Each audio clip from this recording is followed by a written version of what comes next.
For as long as I can remember, the sea has been the environment that intrigues me most. I couldn't imagine living beyond its reach. The life that exists in the ocean has become my life, and whales my greatest passion of all. I've longed for a personal encounter with them, and recently I was invited to join a scientific expedition to study the humpback whales of Australia. But the day before our tall ship sailed, there was a disturbing incident. A young humpback, confused by shark nets, had stranded himself on a local beach. There it floundered helplessly in the shallows.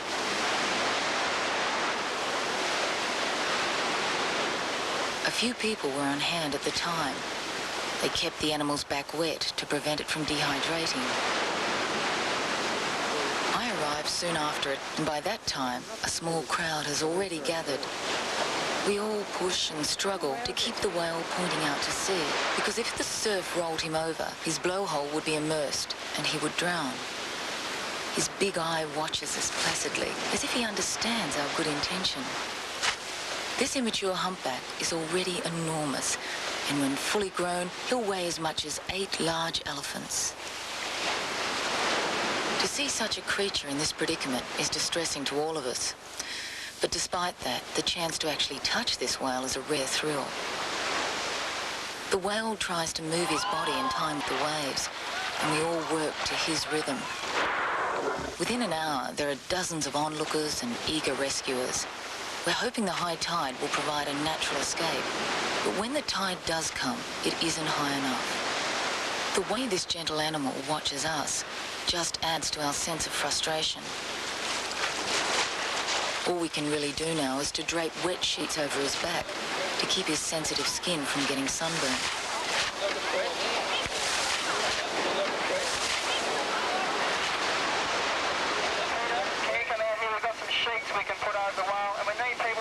What's happening is the tide's going out and the whale's actually digging a hole for himself. The hole will help float his heavy body. The whale can't support its own weight out of the water. As I watch this young animal heaving in the surf, I can see that every breath is depleting his energy. Our community effort is heartwarming, but I still feel apprehensive, knowing what lies ahead for this half-grown whale, even if we do save him here. His last meal was 3 months ago in Antarctica. Now he's trying to complete his 5,000-kilometre swim back to that feeding ground before the food from his fat reserves is used up.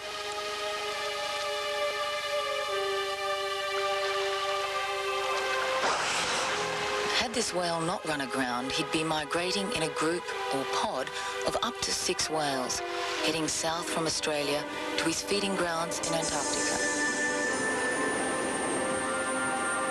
Humpback whales are among the largest animals on Earth, yet they feast on one of the smallest, the shrimp-like krill. If the stranded whale ever does manage to complete his journey to Antarctica, he'll feed voraciously all summer long, storing enough energy in his blubber to fuel him for the rest of the year. But first, he'll have to survive until morning, and the tide will be favourable. After dark, more people arrive by the minute, all prepared for a sleepless night of intensive care. Entire families have abandoned their other commitments to be at the whale's side. And the common spirit uniting us is something I've never experienced so strongly.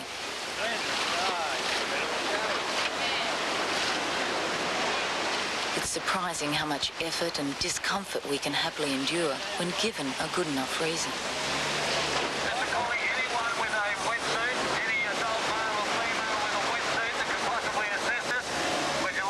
Some bring blankets, others supply hot drinks. And before dawn, yet another team of professional rescuers arrives with more equipment. My urge is to stay, but now that the whale is in good hands, I decide to keep my appointment with the scientific whale expedition. At first light, I say my goodbyes and depart, feeling a fresh regard for humanity.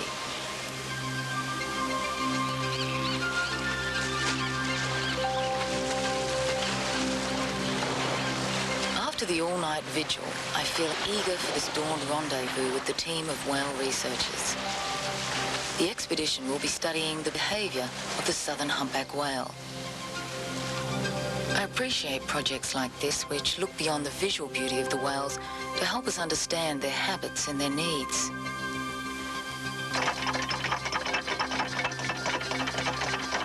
It's an exotic experience to board this authentically restored vessel, the Anna Christina.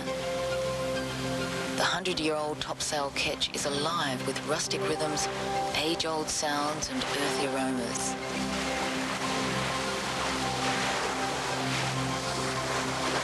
A tall ship is ideally suited for this voyage.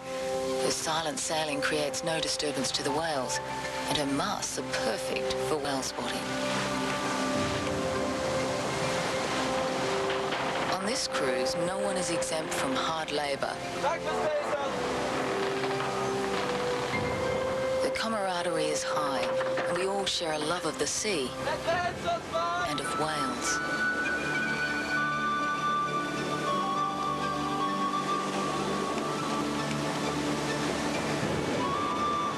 I can't wait to scale the rigging and get my first view from the crow's nest.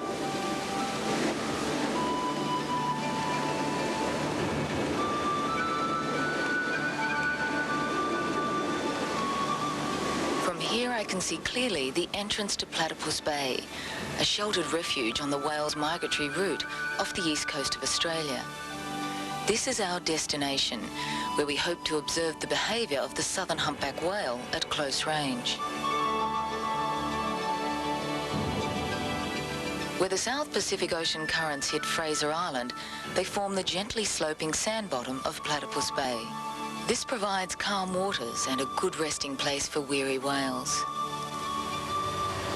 Fraser Island shields the bay from extreme weather conditions, and it's here that our research team has observed the whales behaving in the most playful and inquisitive way. We use an ultralight aircraft to efficiently scan the bay. The ultralight was chosen for its low noise level, and it flies high enough to avoid disturbing the whales. Part of the allure of these animals is their unpredictability. The herd migrates down the coast in waves or pulses of pods, and sometimes days can go by with no whales to be seen. Today is one of those days. The ultralight pilot radios the Anna Christina. Nothing so far, Ross. Over. Roger, mobile, over. I'll have a look to the north. Over. Yeah, Romeo, Anna Christina standing by. My thoughts go back to that young whale stranded on the beach. I just saw him this morning, but now that seems like the distant past. Brisbane Radio, this is the Anna Christina. I call the mainland to find out how the rescue is going, and they give a mixed report. 500 people here anyway, even in bad weather. Most of them are ready for help. Over. But the whale's predicament has worsened. He's struggling under the full weight of his body, and his breathing is laboured. And now, sand threatens to choke him.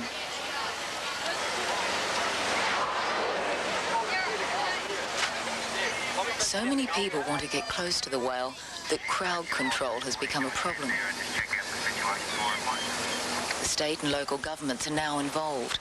Construction machinery arrives, and it's driven into the sea to carve a channel for the whale's escape.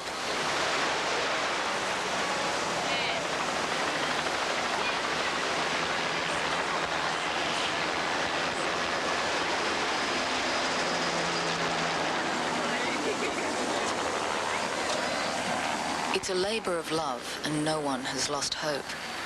I feel uplifted, and I wish I were there to make a contribution. The mood is broken by a radio report from the ultralight pilot. He's finally spotted a pod of humpbacks near the entrance to Platypus Bay. The reaction aboard ship is instantaneous. In less than a moment, the Zodiac is launched, and I'm piling into it, my heart pounding.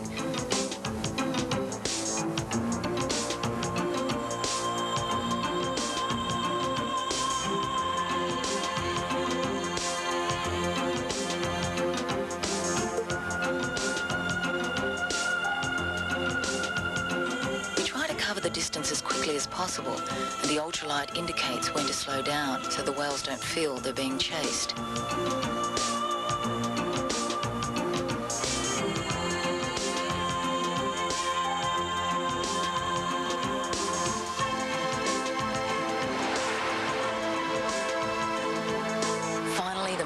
upon us.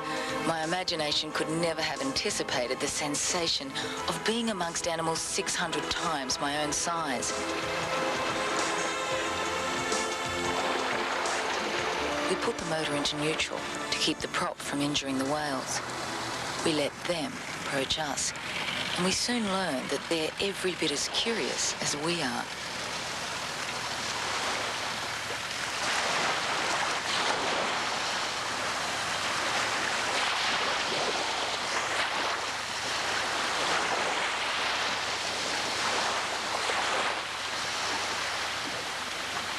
I've never felt so insignificant in the company of animals. But in the close presence of these leviathans, one cannot help but be overwhelmed.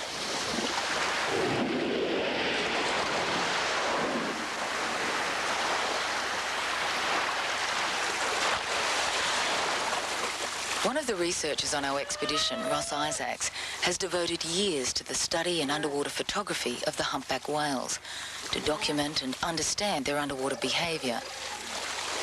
He has perfected a technique of attracting them by making sounds through his snorkel that resemble their own song. I've developed this method of calling whales to avoid disturbing them. Whales can be distressed if you swim right up to them, so if the whales make the approach, that lets it happen on their terms.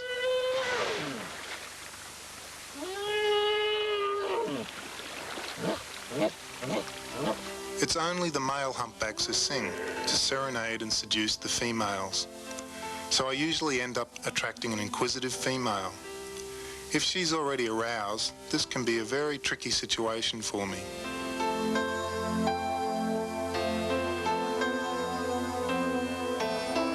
Up close, I can sense some intangible connection when our eyes meet. You can actually feel the awareness and perception of these great creatures. Their size is matched only by their gentleness.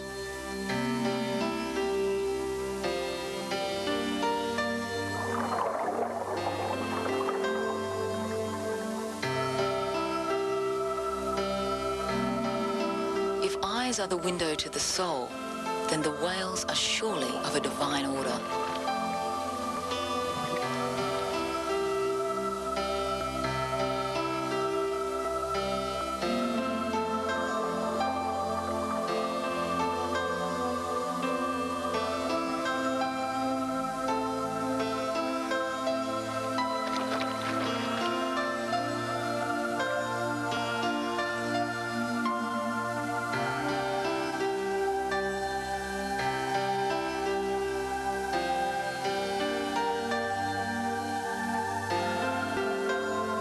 This is delicate work requiring extreme sensitivity to the animals. Only those people experienced enough with humpbacks to understand their behaviour are granted a permit to swim with them. Suddenly, the intimacy is shattered.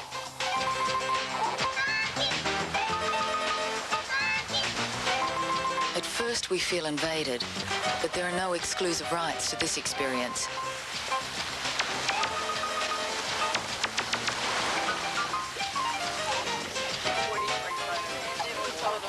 It's well known that whale watching has uplifting benefits for people, but what effect it has on the whales is uncertain. Most of the tour boat operators conduct their excursions professionally, with consideration to the whale's requirements, but occasionally an amateur whale enthusiast will be ignorant of whale etiquette. Marine park rangers are the whale watchdogs, protecting the animals from overzealous human attention. Sometimes whales want and need to be alone. Our ultralight pilot has sighted other pods, so we head off to less crowded waters.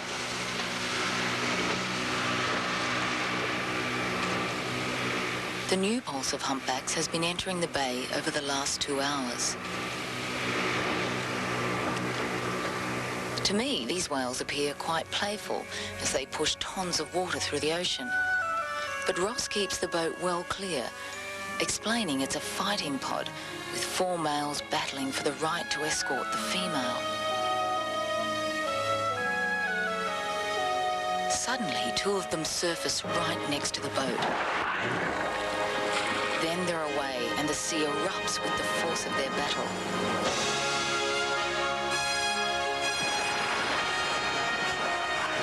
Their barnacle-encrusted heads are formidable weapons in this challenge to decide who among them will propagate the species.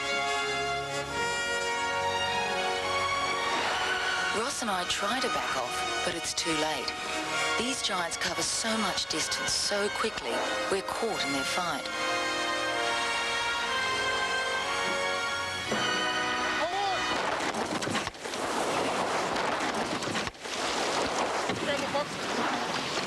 We survive the impact and consider ourselves extremely lucky to be able to put the boat back in order.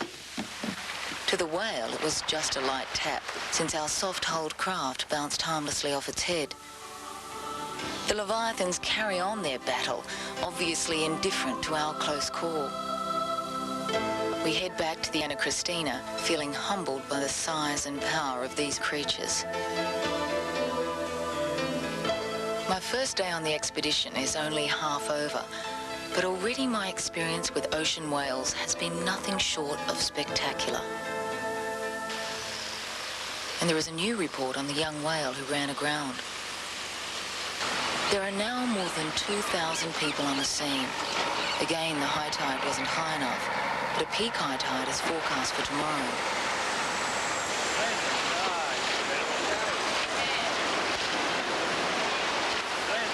The whale's condition is stable. No one questions how long the people and resources will last, and no expense is being spared.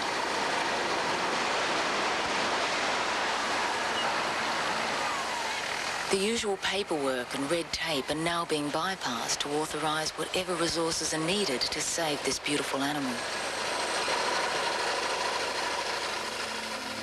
We finally make our way back to the Anna Christina, where there is yet another pod of inquisitive humpbacks playing around the ship. Again, the curiosity is mutual, and we share the last warm glow of daylight in their company.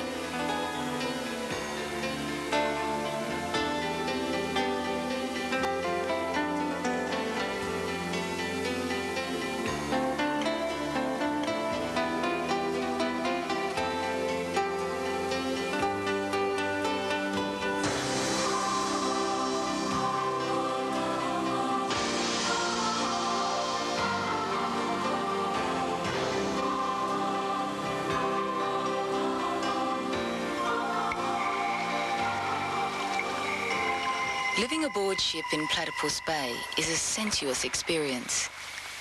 The evening meal is enhanced with the smells, sights and sounds of the seafaring life. And then we're serenaded by the haunting song of the humpback whale.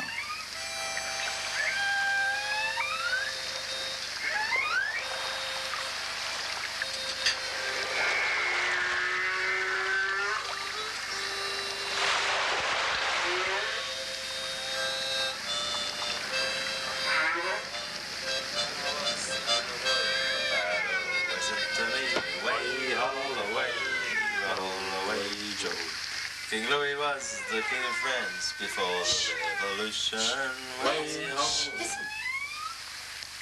It's coming through the hole.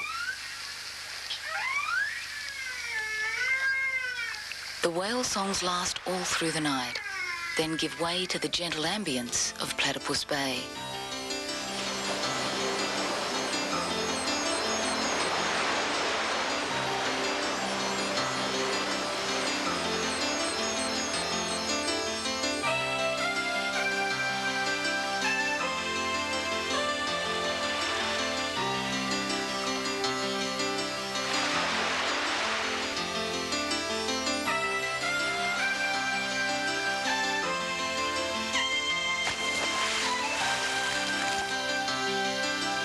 By the second day of the expedition, I'm already accustomed to the feel of salt-dried skin and hair, and I relish the physical exertion of climbing the rigging and hoisting the sails. The atmosphere aboard this beautiful old vessel makes hard work an adventure.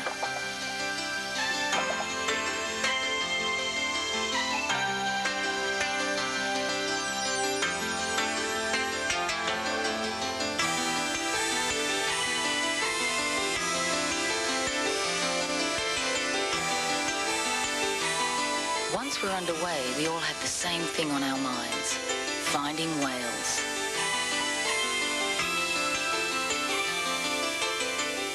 One of our whale researchers, Dr. Peter Corcoran, gains valuable insights from observing dolphins, which are the smallest of all the whales. Dolphins are the friendliest and most playful members of the whale family, making them easy to study. One can see why these fun-loving mammals have captured the hearts of so many people through the ages. The ancient poet Hulutika wrote, "Sublimer than the dolphin is nothing yet created." I lure these cetaceans with food so I can study their behaviour. I make photo identifications of particular dolphins, and I get to know some of them individually. One or two of them will greet me like a friend when I return next season.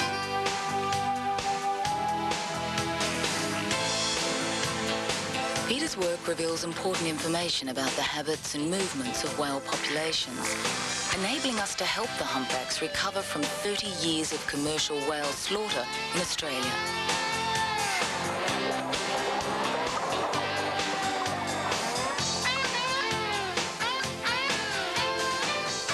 I monitor these whales throughout their breeding grounds, which extend north to the Great Barrier Reef. These waters are warm and sheltered by the reef system. This shelter is essential for the whales to safely give birth and suckle the young calves. They have to grow strong enough to make the difficult swim to Antarctica. In this rare footage, a month-old calf appears quite large, until compared to its protective mother, who is never far away. The mother teaches her calf some basic humpback behaviour, such as breaching and tail slapping.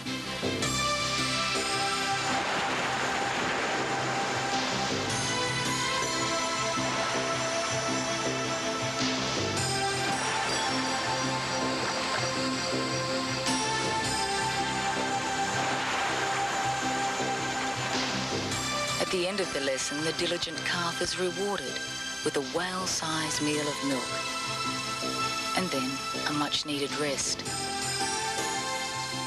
Safe nurturing of these vulnerable calves is the only hope for the resurgence of this endangered species.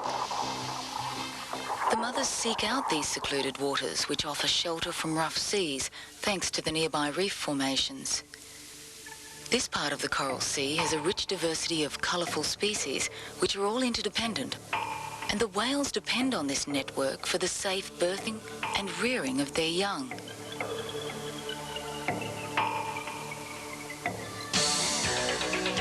I've been diving in these waters for years, but it's only through Peter Corcoran's work that I now appreciate how significant the region is to the whales who breed here.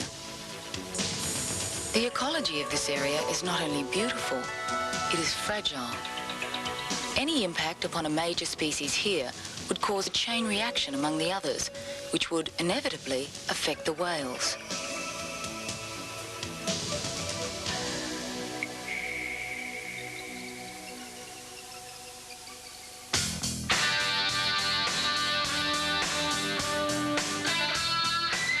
Human impact on the marine environment is managed reasonably in many cases, but noise pollution can still be an intense disturbance to the sound-sensitive whales.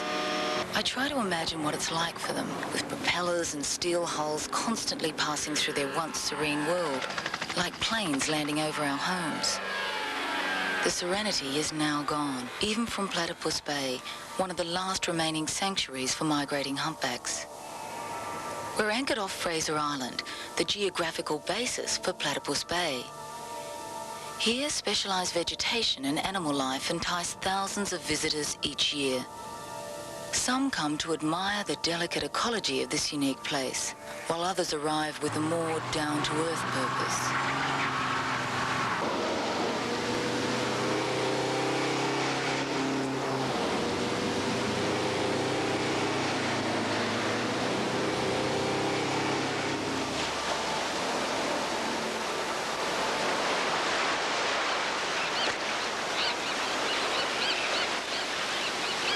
The whale sanctuary in Platypus Bay has been created by the sweeping sandy shores of Fraser Island. Over thousands of years, the wind, sea and geography have combined to form some of the tallest sandhills on Earth. Over 120 kilometres long, this is the largest sand island in the world. Remarkably, these sandy deposits support towering rainforests and a diversity of animal species. Clear freshwater creeks create an unpolluted paradise for the island's specialised wildlife.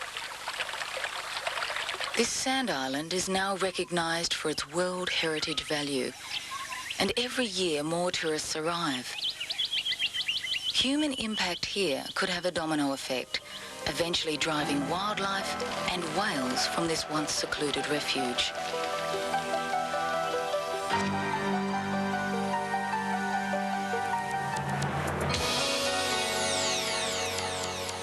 On a nearby sand island, this harmless tourist resort was once the whaling capital of the East Coast. People now play tennis on what was once the slaughtering deck, where 7,000 whales were butchered in one decade. It wasn't guilt or a sudden burgeoning of humanity that finally stopped the massacre.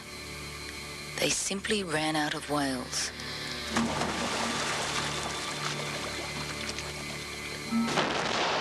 Ironically, when the slaughter finally ended, the old whaling ships and remnants from the station were given an appropriate burial at sea. These old steel hulls and boilers now form an artificial reef, which supports life instead of destroying it.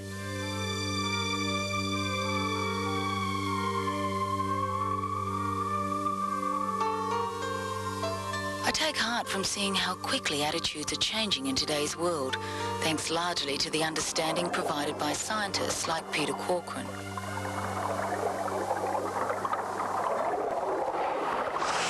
It wasn't so long ago that ships like the Anna Christina were used for killing whales, but now they're used as research vessels to find ways of reversing our past mistakes. I'm beginning to understand why everyone who encounters whales experiences a feeling of enchantment. Whales are playful, sophisticated social creatures like we are. And just like us, they have a level of consciousness that embraces more in life than simply surviving.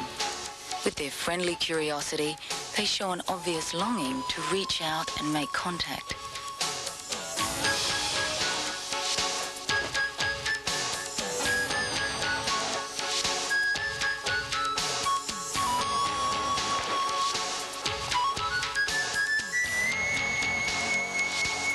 The whales are the biggest animals to ever live, and they are perhaps the greatest symbol of conservation in our time.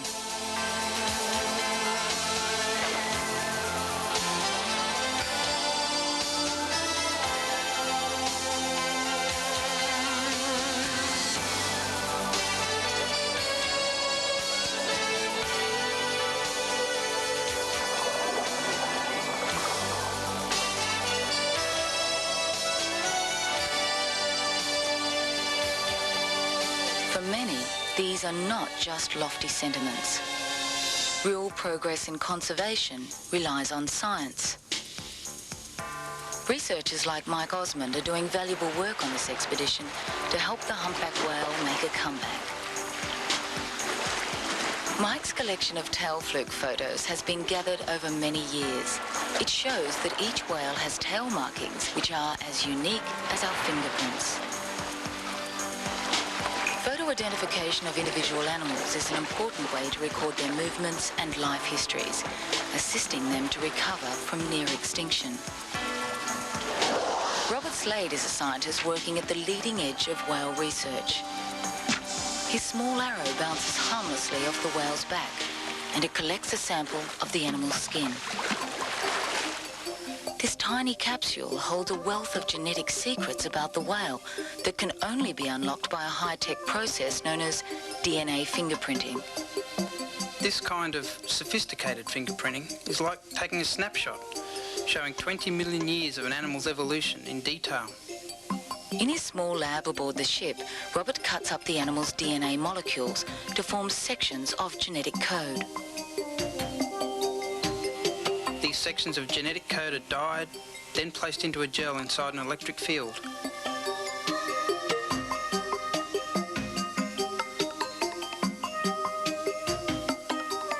negatively charged pieces of DNA are drawn downwards through the electrified field.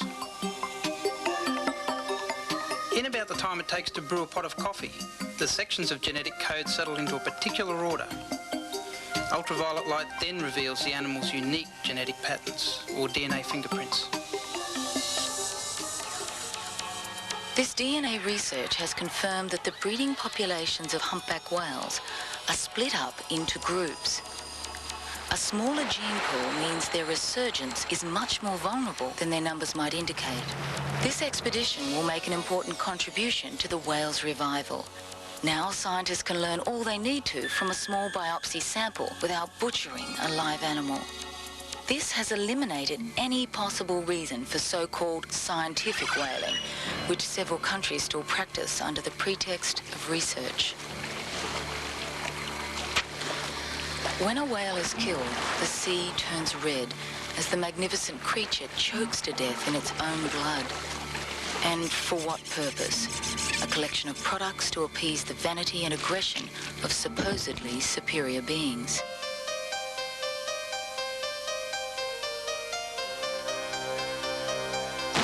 If whaling is allowed to resume for any reason, whales will again be reduced to cosmetics, pet food and fertilizer as they have in the past, with their blubber providing oil and glycerine for instruments of death. But now the business of slaughtering whales has been replaced by the business of watching them.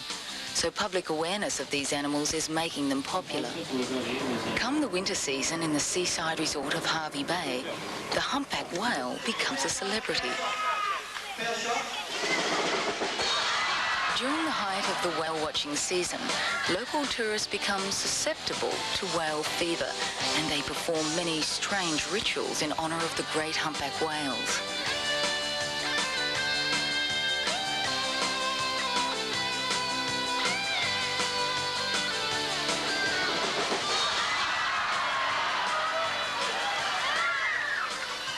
The new public interest in whales is proving to be far greater than I would have imagined.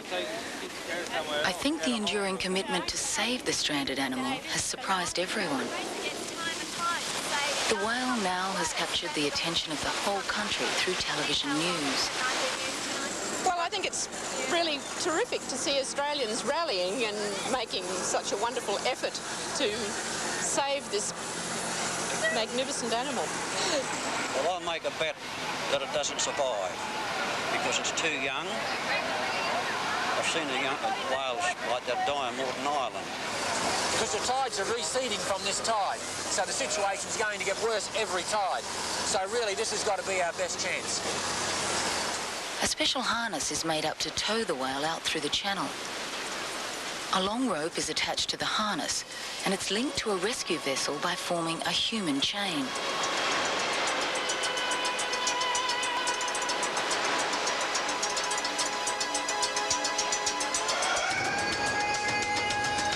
The rope is hooked up to the boat, and the harness is set. In 2 hours, the tide will provide their last chance to pull the animal to freedom.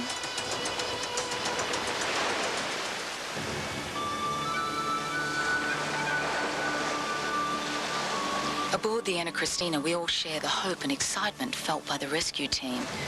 As we continue our search for whales along the sheltered waters of Platypus Bay, a mood of optimism sweeps through us.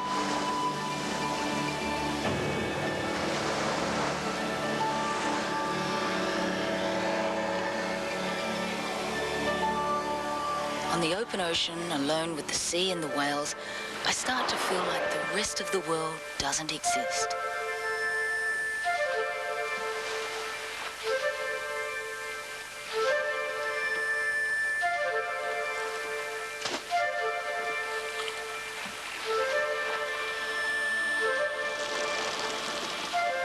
These graceful leviathans glide through their world with effortless poise. They enjoy dominion in their realm as we have superiority in ours. But their mastery is a far different kind. They exist in harmony with their environment, while we manipulate and dominate ours.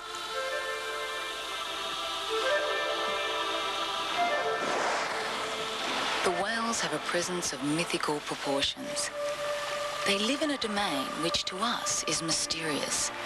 They come out of the deep, we glimpse them for brief moments of their time, then they vanish into their world beneath the waves. But these glimpses allow us to appreciate the grace and subtlety of their body language, a visual language in which every movement of the tail or fin is an eloquent expression. And we are left to ponder what it all might mean in this special language that we're only just beginning to understand.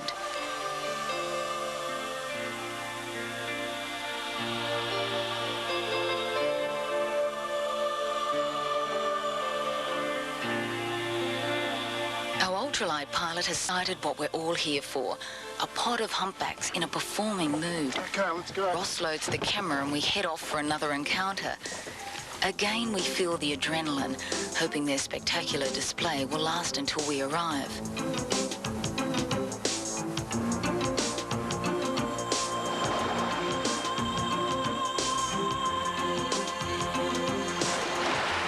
The humpbacks are the most acrobatic of all the great whales. Interpreting their behaviour is the first step in learning to observe them without intruding. The whale's 4-ton tail is their greatest source of power.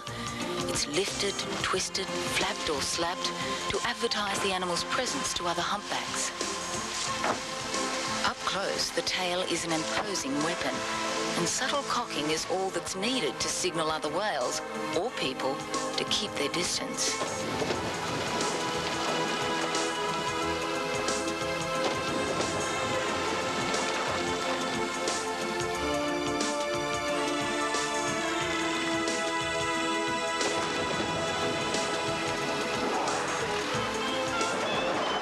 Whales are tactile creatures.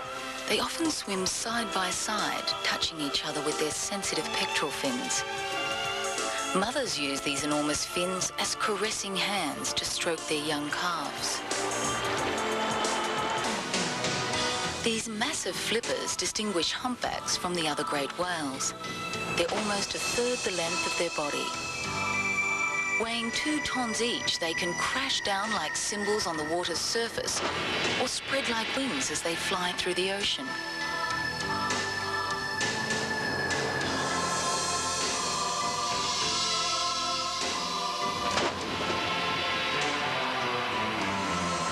These animals spend 70% of their time submerged, so most of their behaviour occurs underwater. But their forays to the surface always leave me wanting an encore.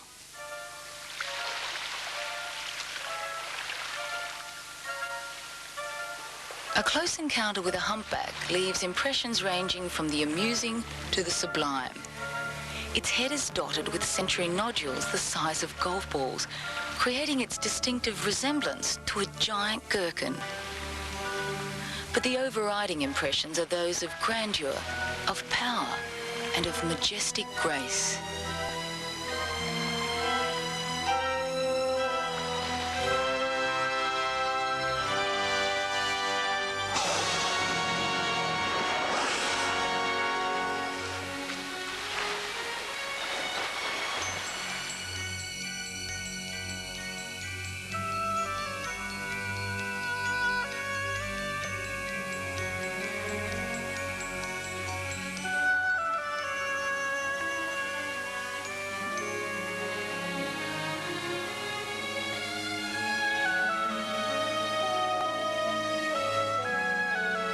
With 3 powerful thrusts of its tail, a whale can propel its 40-ton mass into the air in the ultimate of marine acrobatics, the bridge.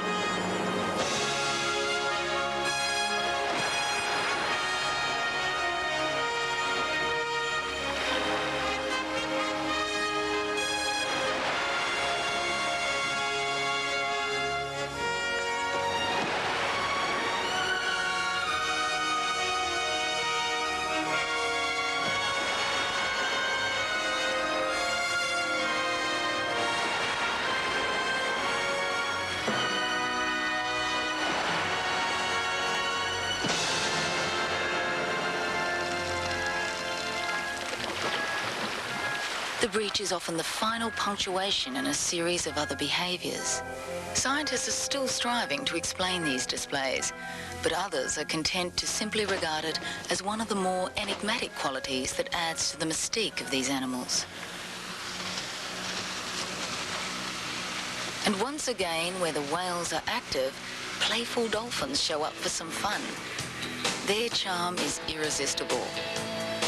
Plutarch wrote, "To the dolphin beyond all others, nature has given what the best philosophers seek, friendship for no advantage."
The dolphins speed off in search of other fun, leaving me alone in the ocean, simply enjoying the sensation of buoyancy. I hear a distant, familiar sound. A male is broadcasting his complex symphony.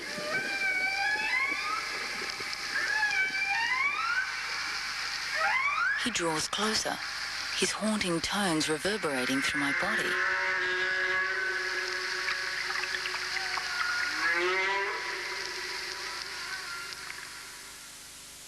Suddenly, all is quiet. I imagine the singer pausing for his next chorus.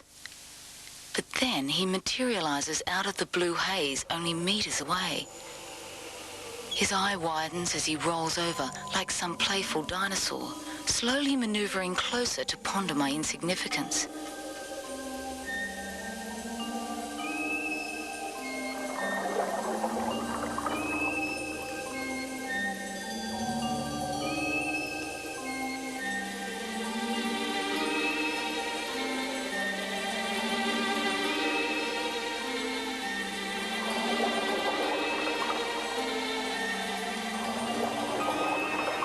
He circles around me, inspecting me first with one eye, then the other. And as his large, bulging eye connects with mine in some strange recognition of consciousness, we both shiver with excitement.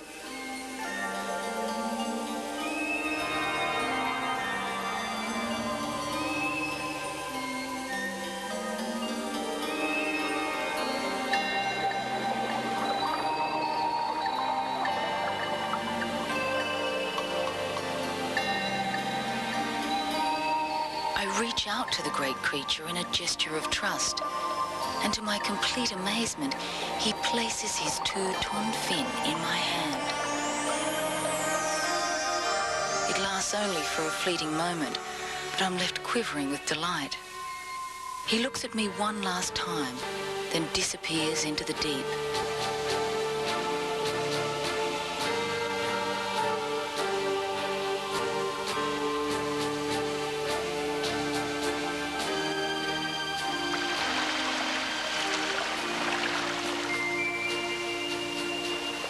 My life has been enriched with an added dimension, a personal encounter so fulfilling.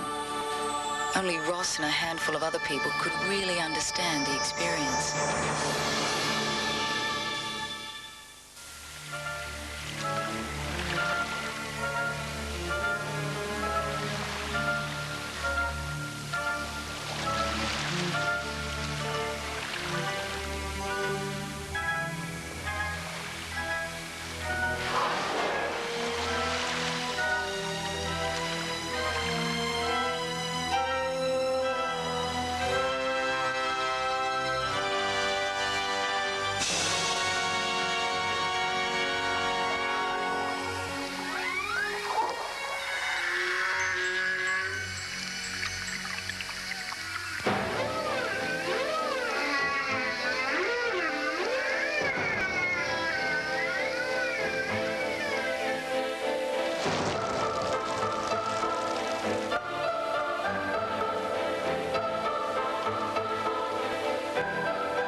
people sacrificed to save this whale gives me hope for our future.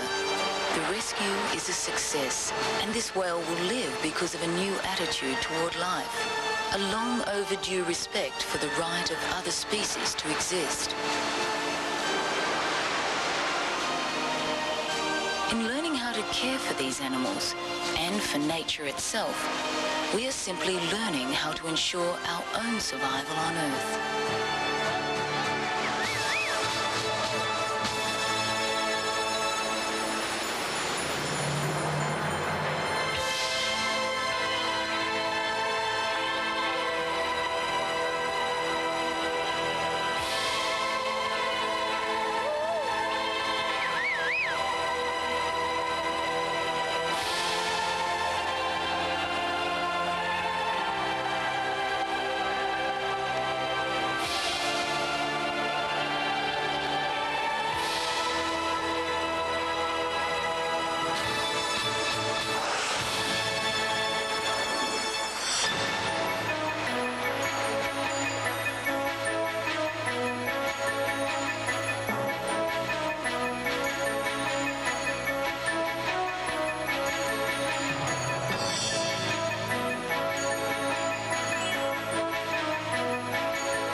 Nå tog et vedtak på å legge ned en næring.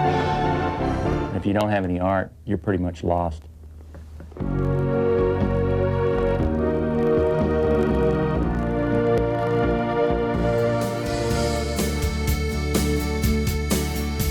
Hvis båten du kommer med legger til kai, og det hagler og snør sånn i midt under meg, ingen tvil, da er du her i Stavanger. Det skader du går i fotløy i sang, er det pøp på hvert hjørne, da